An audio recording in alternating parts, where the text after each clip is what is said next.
Inilah sejarah asal-usul surah Al-Fatihah dan keutamaannya yang jarang umat Islam ketahui. Pernahkah kalian merenungi makna di balik surah yang setiap hari kita baca dalam solat? Surah Al-Fatihah bukan hanya sekadar bacaan wajib. Di baliknya ternyata tersimpan sejarah luar biasa, keajaiban yang menakjubkan, dan keutamaan yang tak terhingga. Surah Al-Fatihah yang berarti pembukaan, dahulu diturunkan di Mekah pada masa awal kenabian. Menurut sebuah riwayat, malaikat Jibril dan malaikat lainnya turun dari pintu langit yang baru pertama kali dibuka hanya untuk membawa dua cahaya istimewa kepada Nabi Muhammad, yaitu surah Al-Fatihah dan beberapa ayat terakhir surah Al-Baqarah.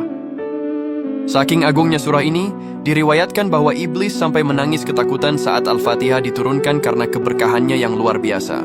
Surah Al-Fatihah dikenal juga sebagai ruqyah atau penawar segala penyakit. Dahulu ada kisah seorang sahabat yang berhasil menyembuhkan kepala suku yang sakit hanya dengan membacakan surah Al-Fatihah. Hal ini tentu menjadi bukti keajaibannya. Rasulullah pun membenarkan keampuhan surah Al-Fatihah ini sebagai obat dengan izin Allah. Surah Al-Fatihah adalah ringkasan dari seluruh isi Al-Quran dan kitab-kitab suci sebelumnya. Semua ajaran mulai dari tauhid hingga petunjuk kehidupan terkandung dalam 7 ayatnya. Di dalam solat, setiap kali kita membaca Al-Fatihah, kita sebenarnya sedang berdialog langsung dengan Allah. Di setiap ayat yang kita ucapkan, Allah memberikan respons yang menunjukkan betapa dekatnya hubungan antara hamba dan Sang Pencipta. Surah Al-Fatihah adalah doa yang sempurna. Di dalamnya kita memuji Allah, mengakui kebesarannya, memohon pertolongan, dan meminta petunjuk ke jalan yang lurus. Setiap keinginan dan kebutuhan hidup manusia tercakup dalam 7 ayat ini. Banyak ulama mengajarkan amalan membaca Al-Fatihah untuk melapangkan rezeki dan mengabulkan hajat.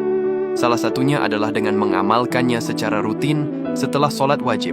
Dengan memahami dan meresapi maknanya, surah Al-Fatihah memiliki kekuatan untuk menghilangkan kesedihan, kegundahan, kegelisahan, dan ketakutan dalam diri kita. Surah Al-Fatihah adalah hadiah istimewa dari Allah bagi umat Islam. Dengan memahami sejarah dan keutamaannya, semoga kita dapat membacanya dengan lebih khusyuk dan meresapi setiap maknanya.